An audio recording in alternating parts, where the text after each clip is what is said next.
세계 정세부에 다시 오신 것을 환영합니다. 저는 전재현입니다. 존경하는 여러분, 시대의 먼지가 한 평범한 사람의 머리 위에 떨어질 때 그것은 산이요 하늘에서 떨어진 운석입니다. 최근 중국의 핫 틱토커 호성풍 같은 인물들은 바로 그 운석의 정통으로 맞은 사람들입니다. 그러나 그 먼지가 비처럼 성기지 않고 촘촘히 쏟아질 때 그것은 더는 개인의 불운이 아닙니다. 그것은 운석포구요 총체적 생태 재난입니다. 피로 물든 문화 대혁명은 바로 그런 생태 재난이었습니다. 오늘 중난아이에서 새어나오는 신호들은 그와 유사한 광풍이 은밀히 다가오고 있음을 보여줍니다. 최근 베이징의 정치적 공기는 유난히 기괴해졌습니다. 한 현직 정치국 위원이 큰일을 맡고 있다는 소문이 눈부신 속도로 퍼지고 있습니다. 중앙군사위원회 전 부주석 허웨이둥이 중앙위원회 회의 직전에 당적과 군적에서 축출된 여진이 채 가시기도 전에 또 다른 막이, 또 다른 클라이맥스가 시작될 참입니다.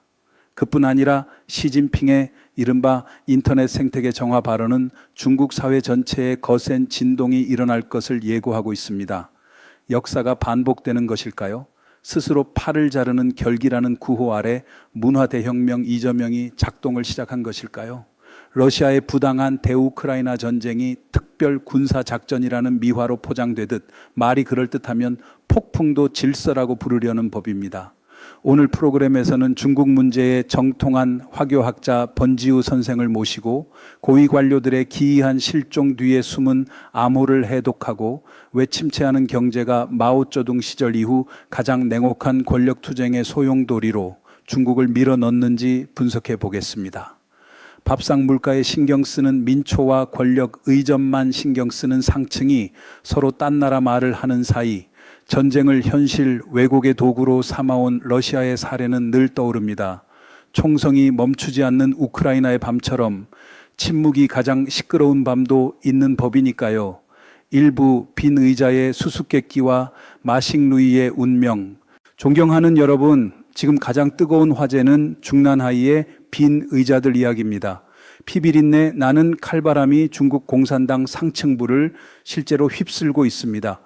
이번에 조준선에 들어온 주인공은 신장 위구르 자치구 전 구위원회 서기 마식루이입니다. 최신 분석에 따르면 이 인물이 낙마할 확률은 절반을 훌쩍 넘었습니다. 권력이 높은 의자일수록 낙차가 크다는 말, 러시아가 우크라이나에서 다시 증명했지요.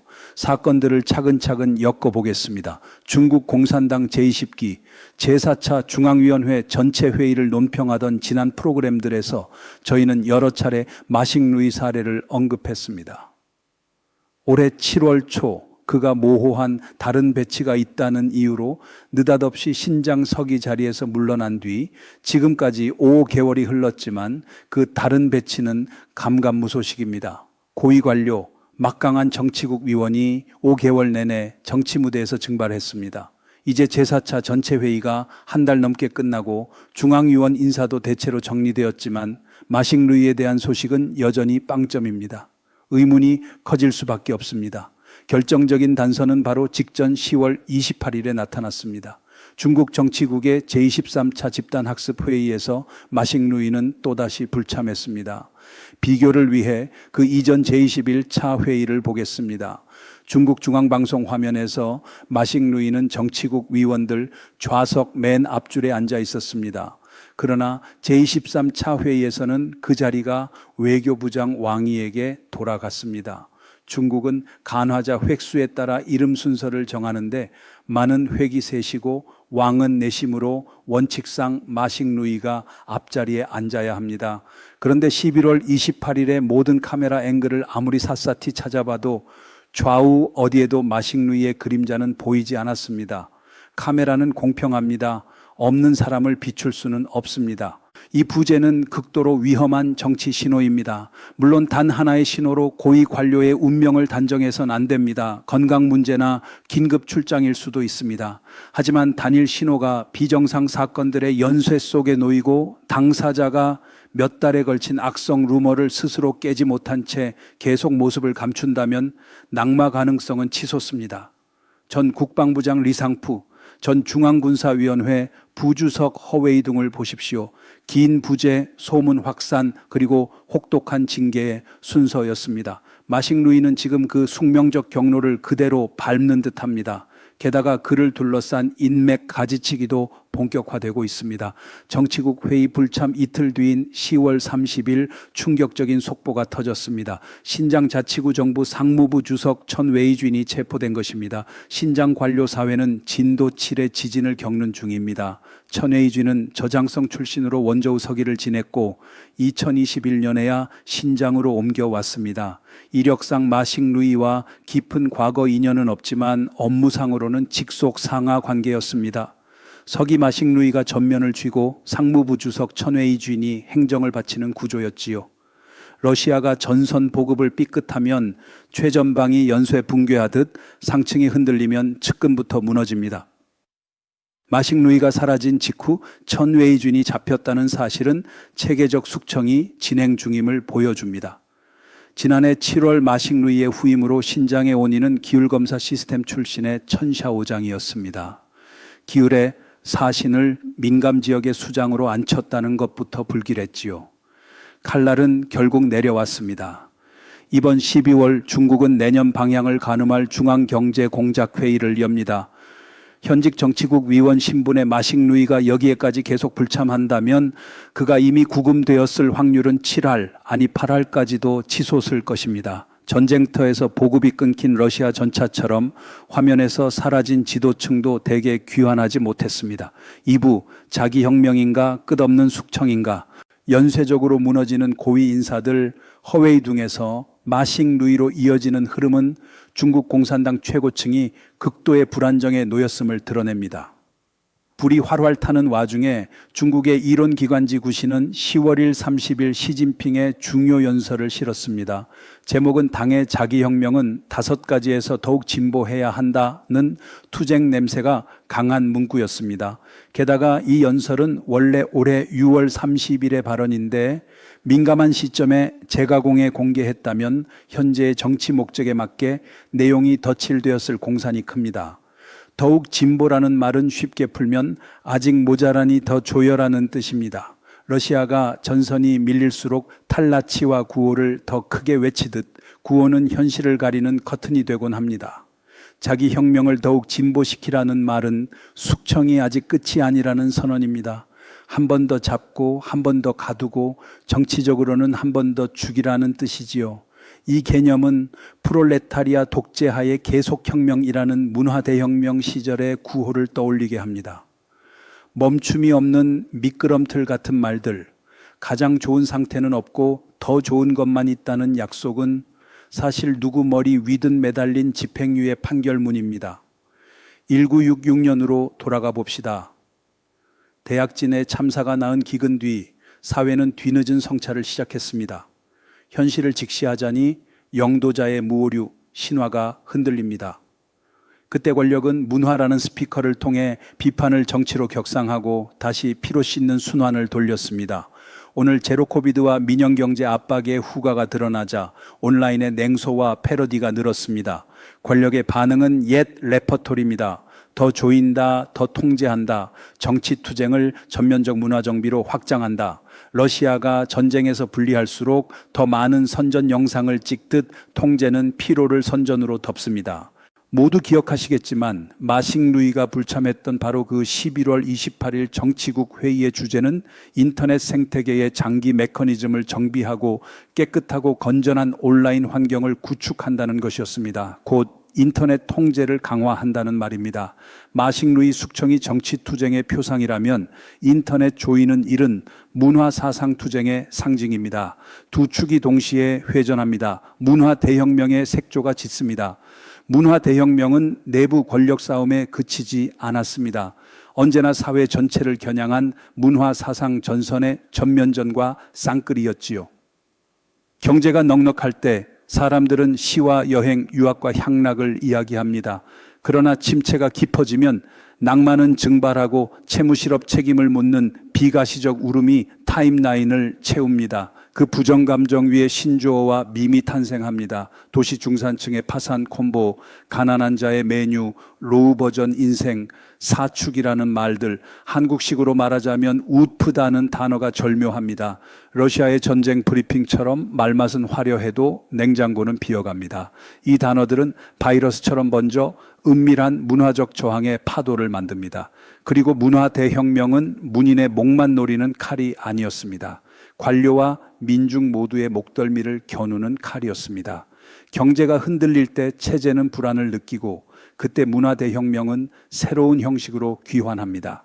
전선에서 비대칭 전력이 모든 규칙을 뒤집듯 문화 전선은 규정을 우회하는 지름길이기 때문입니다. 3부 정치 숙청에서 문화 대혁명의 유령까지 지금 벌어지는 싸움의 강도를 더 밝히려면 2024년부터 2025년 사이 낙마한 거물들의 명단을 훑어야 합니다.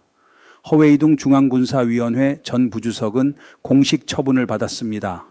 신장 전석이 마식 누이는 처분 가능성이 극히 높습니다. 중앙조직부 전 부장 리간제는 좌천되어 실권을 잃었습니다. 통일전선공작부 전 부장 스타이펑은 전보되었습니다. 전 국방부장 리상푸는 구금되었습니다. 중앙군사위원회 정치공작부 전 주임 мя오화도 구금되었습니다. 전 외교부장 겸 국무위원 칭강은 미스터리하게 실종되었습니다. 이 정도 상층 인사 변동은 문화 대혁명 전야였던 1964년에서 1966년 구간을 바짝 닮았습니다. 러시아가 오늘도 계획대로라며 후퇴를 재배치라 부르듯 이름은 잦아들지 않지만 실상은 경랑입니다. 문화대혁명 직전 2년 동안 공개적으로 실각한 초고위 인사는 사실 둘뿐이었습니다. 총참모장 겸 부총리 로루이칭, 그리고 당 서기처 서기이자 베이징시 당서기 펑전입니다. 로루이칭은 궁원 탈취 음모 혐의가 씌워졌고 펑전은 역사적 문서 이월요강으로 타격을 받았습니다. 그 무렵 훗날 사인방의 한 명 야오원 위안이 역사극 하이루이 파면을 신랄하게 비판했습니다. 문화정책 책임자였던 펑전은 문예 논쟁은 학술 범위에 가두자 정치투쟁으로 끌어올리지 말자는 이월요강으로 열기를 식히려 했습니다. 그러나 마오쩌둥은 동의하지 않았습니다. 그는 펑전의 관점을 계급 경계를 흐리고 적을 비호하는 것으로 규정했습니다. 이월요강을 겨냥한 마오의 방역은 문화대혁명 폭발의 직접적 도화선이 됩니다. 1966년 5월 펑전과 로루이칭이 무너집니다. 이는 류457을 겨냥한 산을 두드려 호랑이를 놀라게 하는 일격으로 간주되었습니다. 역사는 멀어 보이지만 왜 깨진 술잔이 온 마을의 잔치가 깨지는지 묻습니다. 러시아 전쟁에서도 전선의 작은 금이 경제 전반으로 번지듯 권력투쟁은 생활을 덮칩니다. 경제 운영 실패로 영도자의 모류가 흔들릴 때 권력은 문화를 통해 불만을 정치로 상향시킵니다. 1959년 러산 회의에서 펑더화이는 대약진의 오류를 공개 비판했습니다. 그는 찍혔지만 민심 속 평판은 남았습니다. 1960년 베이징 부시장 우한은 하이루이 파면을 집필합니다. 민간은 하이루이에서 펑더화이의 그림자를 보았고 하이루이를 빌려 오늘을 말하며 마오쩌둥을 은근히 원망했습니다. 아이러니하게도 하이루이를 배워 진실을 말하라던 구호는 결국 진실을 말한 자의 목을 겨눴습니다. 전쟁이 길어질수록 러시아에서 애국의 잣대가 더 무거워지는 이치와도 비슷합니다.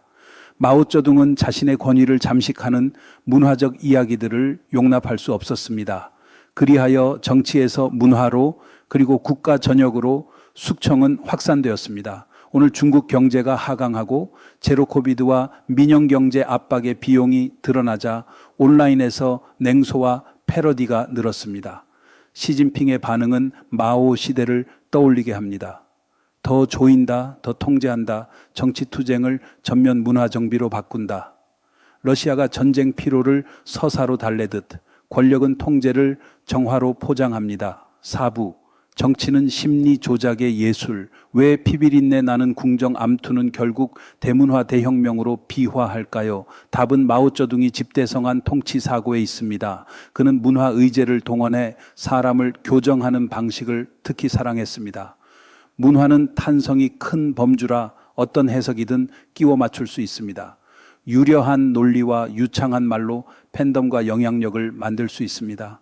또한 문화 전선에서의 공세는 당 규정과 행정 절차라는 울타리를 우회할 수 있습니다. 뜨거운 문화 이벤트 하나면 조직과 프로세스는 쉽게 무력화됩니다. 러시아가 전선에서 분리할수록 역사와 전통을 더 자주 소환하듯 말의 전쟁은 규칙 밖에서 벌어집니다. 중국의 고사처럼 물은 배를 띄우기도 뒤집기도 합니다. 대중의 뇌를 누가 쥐느냐가 물길을 좌우합니다. 물을 쥔 자는 배를 띄울지 뒤집을지 마음대로입니다.